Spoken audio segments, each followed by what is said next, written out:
Hello there, I'm Justin Wilson.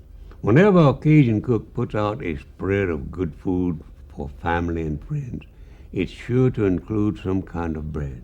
You just gotta have bread on the table when you're eating a Cajun dinner. If you don't got bread, what you gonna use to sop up all the good gravies and juices left on the plate, huh? Some breads, like hush puppies, were created just to be using leftovers like cornmeal, egg, and maybe a bit of hot pepper mixed in for flavor.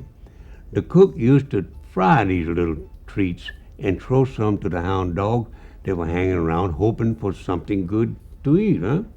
She'd say, "Hush, puppy," as she tossed them those little tidbits.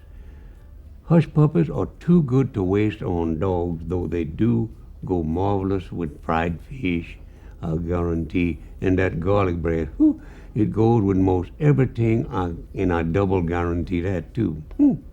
I cooked both of those breads on a show for Mississippi Educational TV more than 20 years ago. Won't you join me in looking back at the show and breads, huh? Southern wine that needs just a little bit of salt.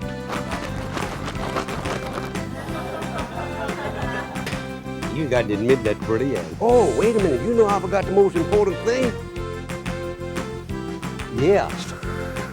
Oh, it's looking good. I guarantee that's a fine one. Ooh, boy.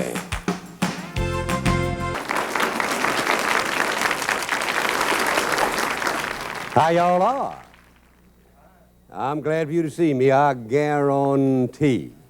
Now, you know, us Cajuns in South Louisiana, we cook all kinds of things. There ain't no question about that. Nutria and everything like that. Mushrat, alligator tail, anything in the world we cook. A lot of main dishes. But whenever we cook that, we got to also, too, have something to go with that, like bread. Garlic bread, hush puppy, cornbread, rolls, things like that. We always like to cook something good. You know, whenever I mention bread, I can't help but thought about that little 7-year-old boy who never said a word. He's 7 years old, and he had never spoke one time. And his mama worried like the devil about him. They sent him to all kind of doctor, and they check his ear. He can hear all right, but he don't said something, not a word. Not one single solitary word. And one morning, they were eating breakfast, and he's 7-year-old. And he looked up and he said, "This doggone toast is burned like the devil, I guarantee you." Well, man, his mama, did your hand sprung? His papa grabbed the little boy and most squeezed the life out of him. They're so proud he can talk. And after about 5 or 4 minutes of that hand sprung and all that kind of stuff, the mama says, "Son, we're so glad you can talk. How come you didn't said something before?" He said, "Up to now, everything been okay." Well, up to now, everything been okay, but we're going to make some garlic bread for you right now. And it's real easy to make. But we make it. Oh, wait, let me get me a knife here where I can slice that bread. I think I found one here that I can do that with. Yeah.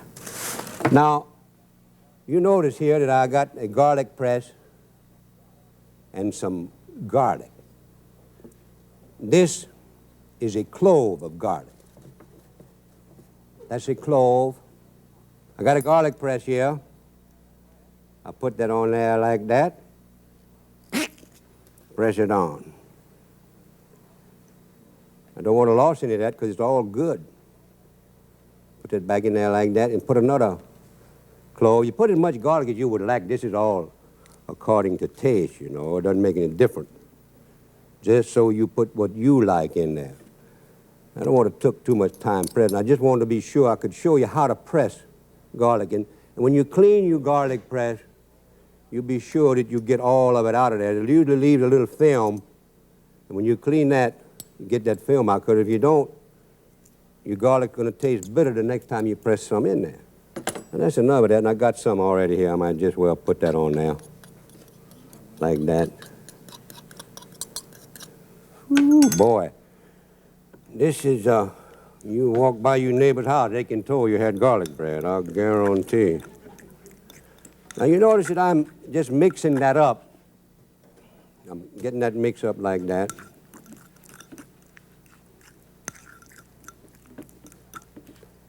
In here, I've got about a cup of Romano cheese, grated Romano cheese. I want to get that garlic over there because that's too good to chunk away. I'm going to put some of this Romano cheese. You put as much as you like. Now, I like cheese. I'm not going to put this full cup in there, but I'm going to put most of it in there and mix it up real carefully with my butter and garlic that I already have in here. You want to keep it spreadable. That's the main thing. And you notice, too, that I had my garlic, my butter, that is, out here. I didn't melt it. I don't like to melt my butter because I like to spread it on my bread so that I don't know how much I'm putting, and I think it tastes better when it melts on the bread in the oven. I guarantee I do. Now, black pepper.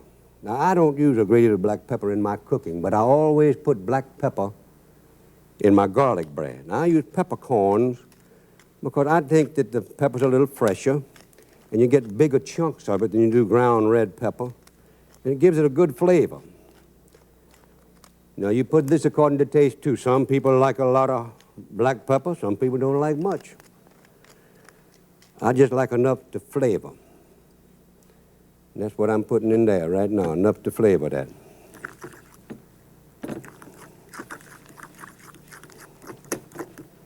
And lay that down, because I know I'm going to knock it off if I don't.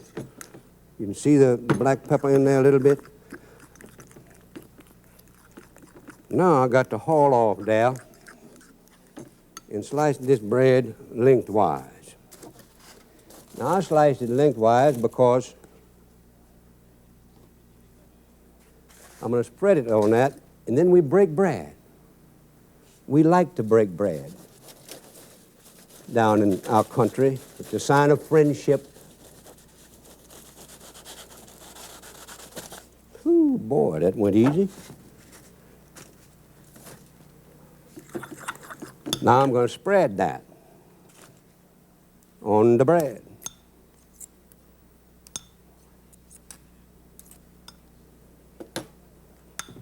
Now, it looks like I've got too much, but I don't have. It'll come out about even. It's a little bit left over, just spread it thick. Put it on there, a lot of it there, because it's going to taste good, I can guarantee.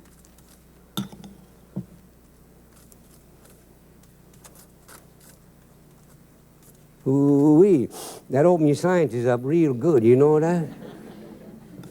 That's for sure. Oh, boy. I think I'll take a bite of that now. I would, but I better not did it right this second.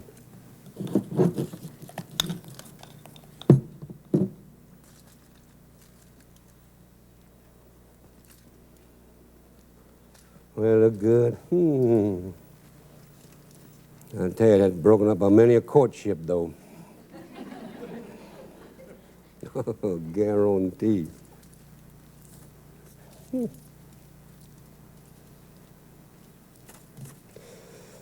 Well, I'll be glad when I get this did because I'm going to eat some of that, I'll tell you for sure.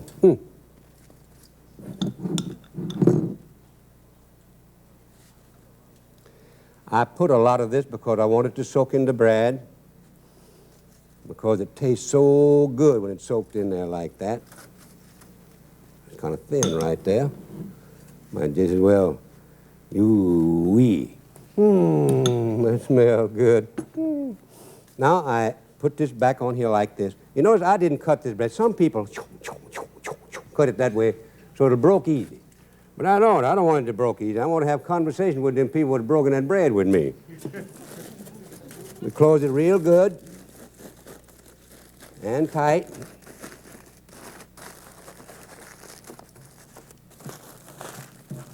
And we're going to put it on the oven. Now, that oven, about 350, I think I got that on there. Yeah, 350.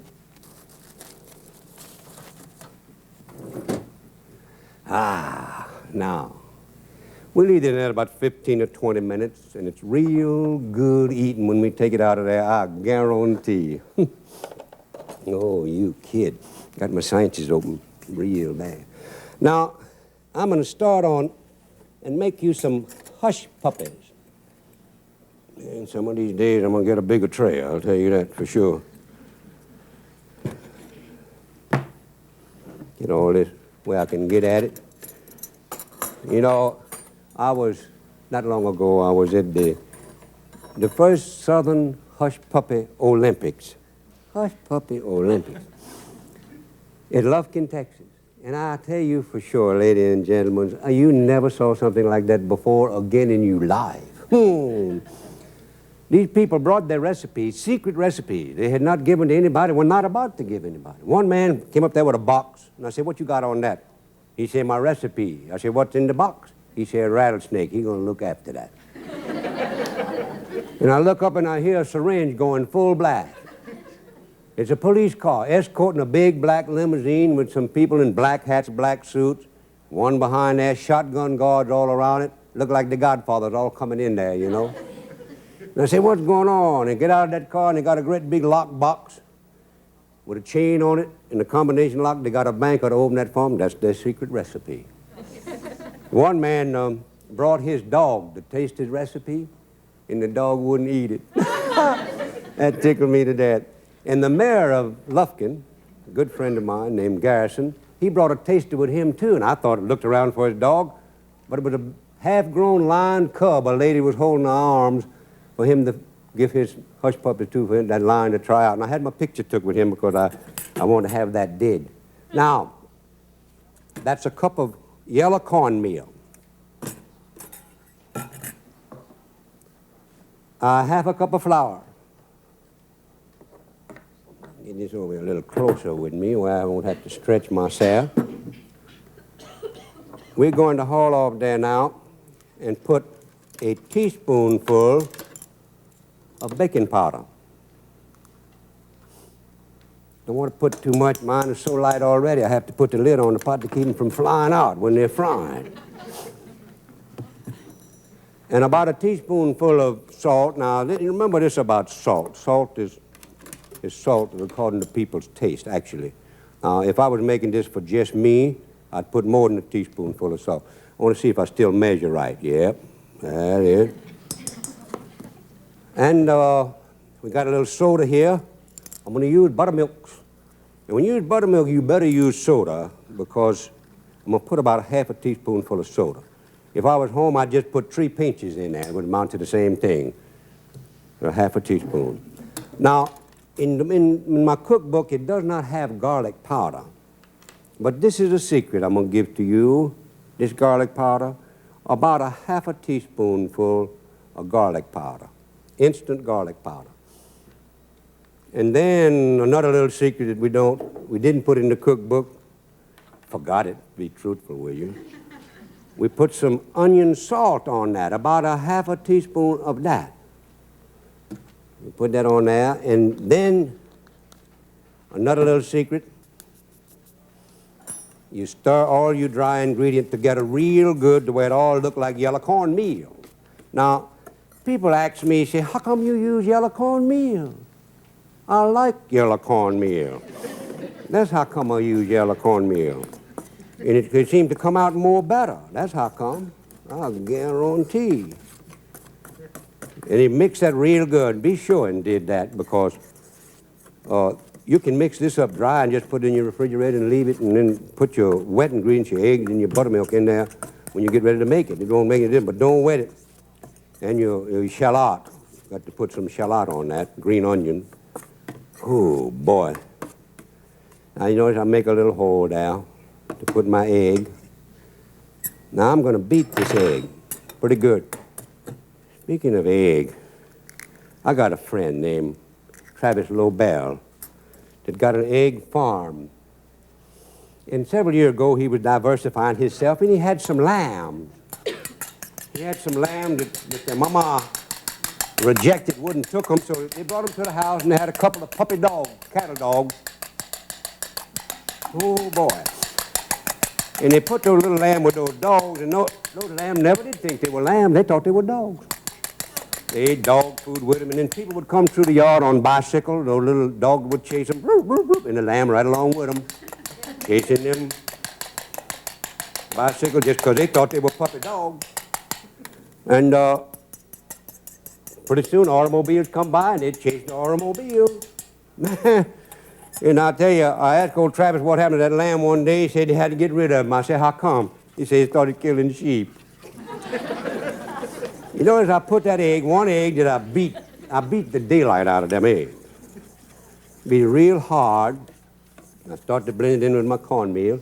Now I've got a cup of buttermilk in this pitcher. And I don't put it all in there at once because I may not need it. It depends on the moon and everything else, I reckon. Or what consistency you like to drop your hush puppy into your deep fat. But about 3/4 of a cup to a cup it'll take, I know that. And you mix that real good. Put that on there real good. Now, I use buttermilk because it makes a better hush puppy. And when I'm at home, I'll tell you this too. And I can get them, I use duck eggs instead of hen eggs to make my hush puppies because they seem to make better hush puppies. I don't know how come them old duck did it, but they do. I guarantee. And that's just about to get right. That's still just a little too stiff. I take about 4 or 3 drops of them buttermilks, put them on there real careful. Now, look at that. Don't that fine? Now, I get this mixed up. I got some green onions, some shallot. I'm going to put that on there. And stir that in real good, too.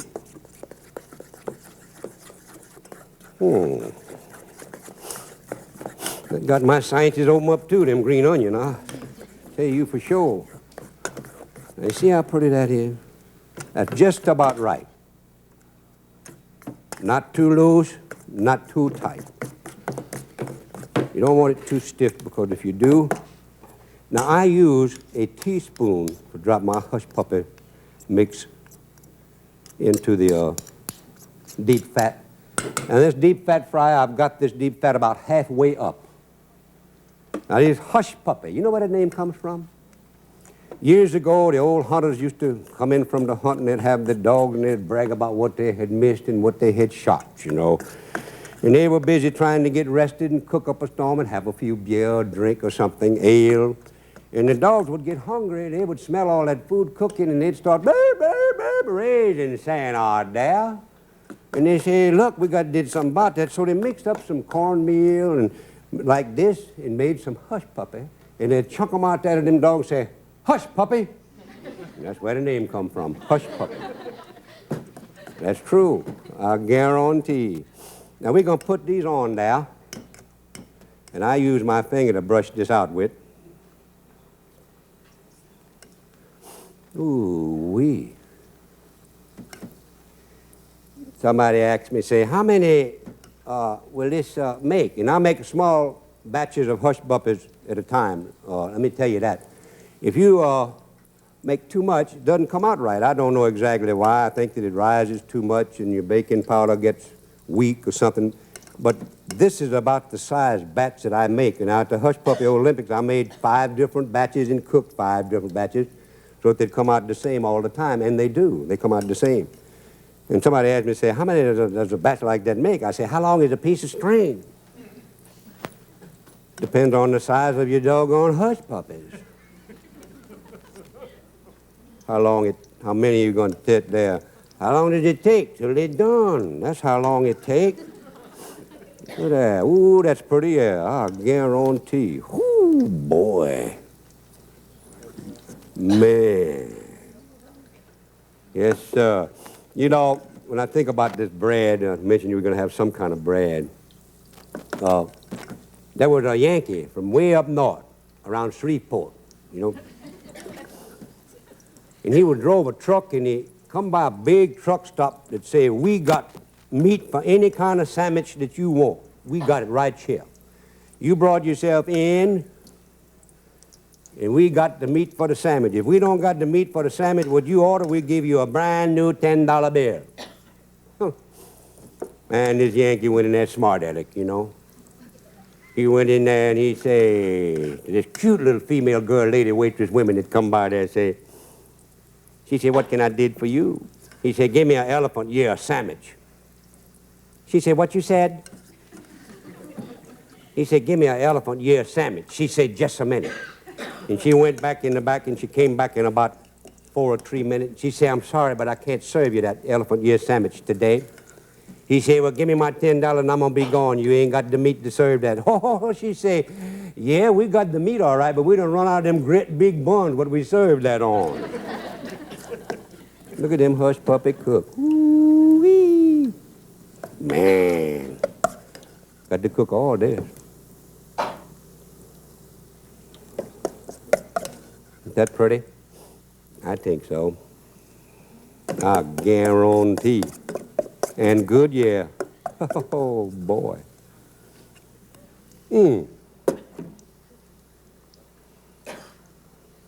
That came out just even. Put that over there. Ain't that cute? Man. Now, you got to turn these every now and then. This is where the fun comes in. Try to get them to stay over. Come on there, you.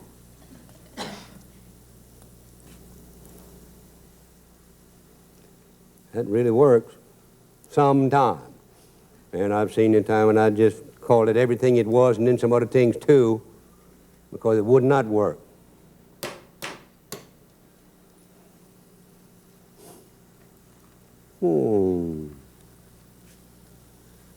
Does not take hush puppies long to cook, and you cook them in about 350 to 375 because you want the center done. There's nothing worse, I don't think, than a hush puppy, except maybe raw fish. You bite into fish that's fried so pretty brown on the outside, and it's raw in the middle. Whew! Well, the next worst thing I think is to get a hush puppy that's raw in the middle. So you cook them slow, and you come out pretty and brown and done, just like that right now. And that's done, too, I guarantee. And I'll tell you right now, that'll look good. I'll tell you one more little bit there. On this one here, and it'll be done. Oh, got to turn one. He didn't turn for me. There he is.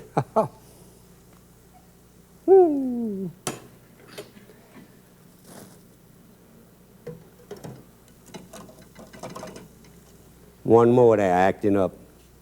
Now,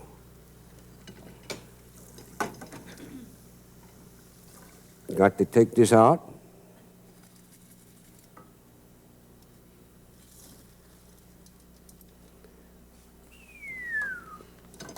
That's pretty. I'm going to turn these fires off. Put this right here and take a look at my garlic bread. Whoo, that's hot, yeah. Now, that's what we got.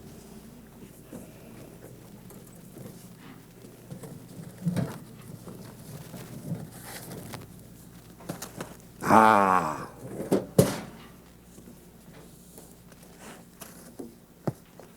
Take it out of this. Oh, that's pretty, yeah. And put it on my bread tray. Look at that. Oh, you kid. That's beautiful, I guarantee. We can take this over here. Woo.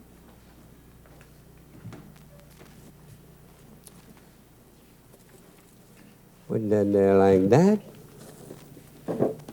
Get this way I can get at it because I may want to taste one of that. I guarantee. Now, we're going to broke them bread, I guarantee. It's toasted so nice and hot. I guarantee. This is a little Beaujolais wine. Beaujolais. It's a dinner wine, and it's not sweet. People ask me all the time, say, how do I choose my wine? What do I do? Well, I say, you know, wine is kind of like the woman you marry. You don't marry somebody you don't like, no. You choose a wine that you like. And if you like it, drink it. It doesn't make any difference. And I got a story I want to tell you. When I'm doing this, I want to taste this first.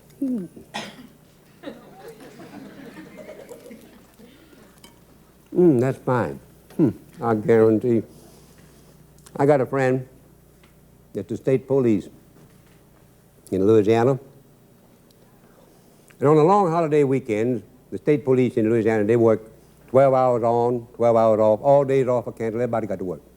And this friend with me, he worked on last Labor Day weekend, 12 hours, Friday night, and they give him a brand new petroleum car with a brand new red light on that and a brand new syringe, brand new radar, everything brand new. And he got off at 8 o'clock on Saturday morning, and he stopped at a combination restaurant, barroom, saloon, and he go in there to get himself a cup of coffee, and one of his friends in there, and he ordered this from his cute little female girl, lady waitress, women say, give me a cup of coffee. His friend say, oh, man, don't drink that. Drink a beer with me. He said, I can't. I'm in uniform. He said, take it off. He said, okay, I'll be right back. So he went home and he left them petroleum car and he took off his uniform and he came back and he drank beer with his friend till about 11:30 in the morning. He said, look, I got to go get myself some rest because I got to go out again tonight at 8 o'clock. He said, you go home too? He said, okay. So he went home and he slept till 6:30. His wife woke him up and gave him breakfast, dinner, and supper all at the same time. And he went out and got on that interstate, and about 10 o'clock at night, he's on a straight stretch. He said, I'm going to catch some of them devils speeding now, I guarantee. Hoo-hoo, boy, I'm going to get them. So he pulled on his shoulder and he fixed himself real good there, get his radar just right, and he look on the rearview mirror, here come one, zoom down the highway, and he look on the radar, 97 miles an hour. And he noticed him headlight getting more bright in his automobile, and he look on his mirror some more. He said, that fool on the shoulder with me, he going to hit me. And he rolled down in front and covered his head real good, and bloom, he hit him, knocked him about 300 feet. And he heard that other car, blickety, turning over. He said, they must all be dead in there. When his car came to a dead still, he got out and he run back there. And when he get there, the steam rolled everywhere, and his car laying on its side, and that door pushed itself open, and there's his friend, what he drank beer with that morning. He looked at that policeman cop. He said, how in the world did you get here this quick? This wreck just happened.